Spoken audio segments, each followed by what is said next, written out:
Welcome back to Naruto Shinobi Striker. Sasuke Last Battle is the latest defense type DLC and it brings probably the most stylish jutsu that defense types have ever seen. But is it style over substance, or is it actually good? We're gonna look at everything you get if you decide to buy Sasuke, including all of his jutsu, identifying his strengths as well as his weaknesses. So grab a drink, preferably today's sponsor, GamerSupps. GamerSupps makes a supplement that simply creates my favorite drink of all time. A little scoop of this, mix it up, and you have a delicious energy drink that leaves you more focused throughout the day, without the heavy crashes that energy drinks usually give you once the effect wears off. A small serving like this is enough for this whole 25-ounce shaker and ends up costing you about 35 cents. Even with 2 or 3 servings, that's still way more affordable than any energy drink out there. But the best part is that it has no sugar, no carbs, and no calories, so you can remain healthy and still get the energy you need. Not to mention, it's also vegan, keto, and diabetic friendly. Now, GamerSupps has a special offer for you guys from now until of November, celebrating Black Friday. If you click the link down below and enter code Globku at checkout, you'll get 20% off anything you order, be it their flavors. My personal favorite is the pineapple if you're looking for recommendations, or if you're looking to get any of their stylish waifu cups or waifu t-shirts. Now, I've heard some of you have tried to get these and they were sold out in the past. Well, I'm gonna give you a scoop. Next Monday, the Tsundere collection is gonna be dropping, and you'll be able to get things like this shaker, this t-shirt, or this hoodie. The link is down below. Code Globku for 20% off until the end of the month. Afterwards, the code goes back to the usual 10%. And thank you, GamerSupps, for sponsoring this video. When you buy Sasuke, you don't actually get that much stuff from this DLC. There's no lobby action, no new weapon. In terms of cosmetics, all he brings is 2 new outfits, the Last Battle outfit and the Chunin Exams outfit. And I love the Chunin Exams look, but these 2 outfits aren't really my favorites. I really like the hairstyle that comes with Sasuke though. It's the Indra hairstyle with the big ponytail. I'm gonna be rocking this one for a while. And he also has the new face paint, which is the second stage of the Curse Mark seal. I wish you could change the color on face paint, but you can't,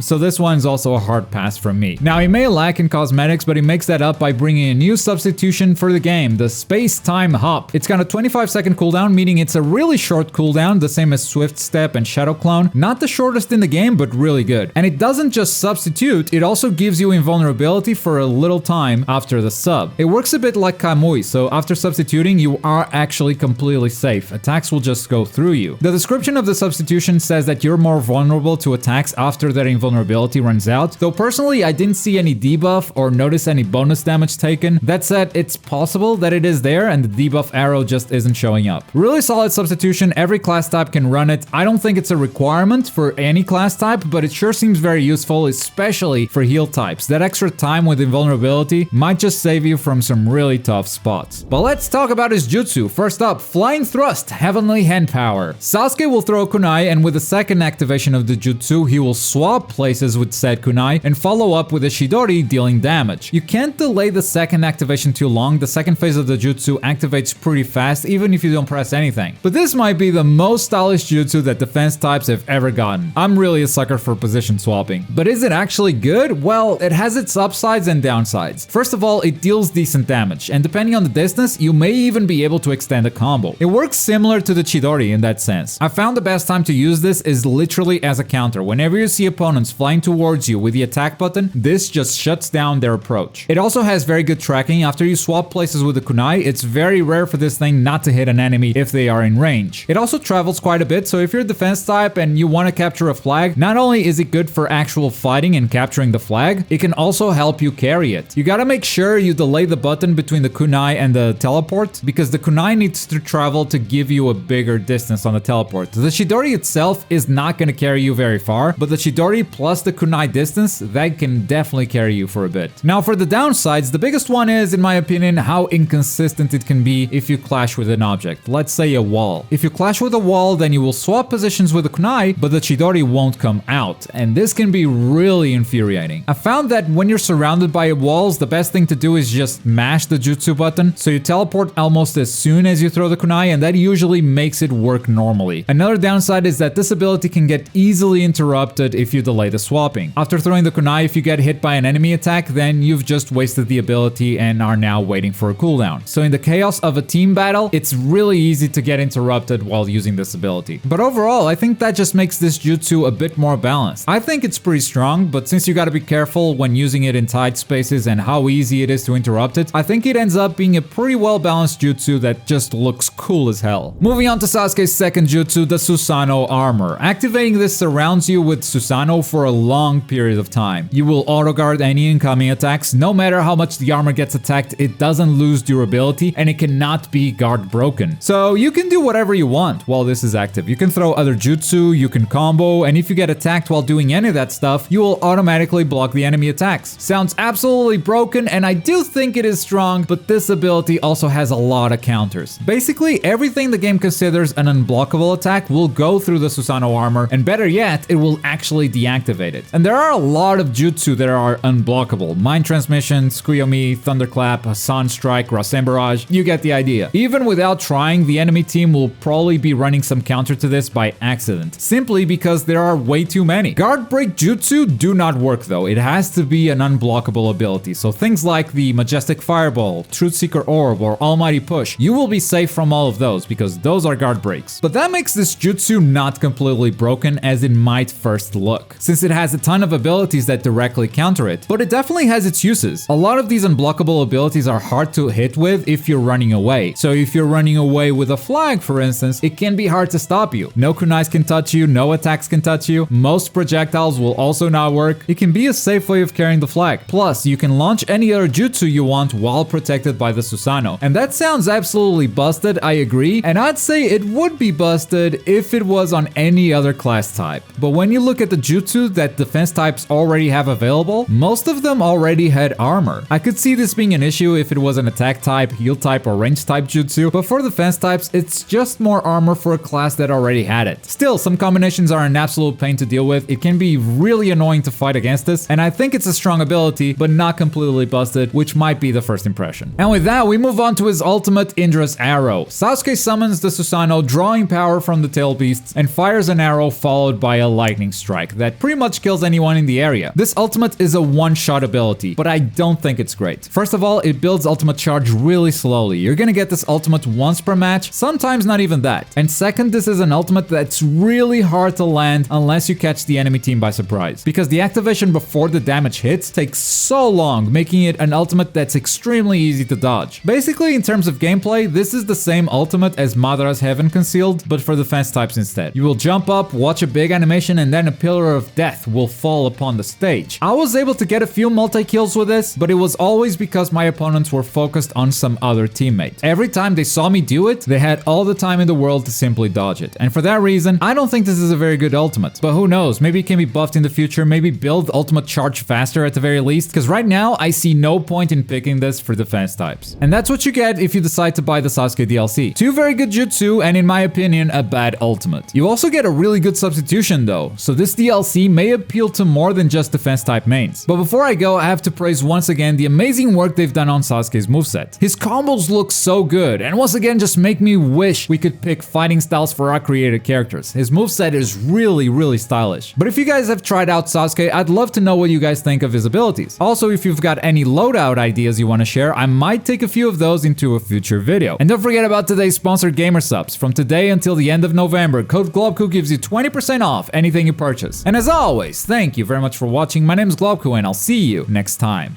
Bye!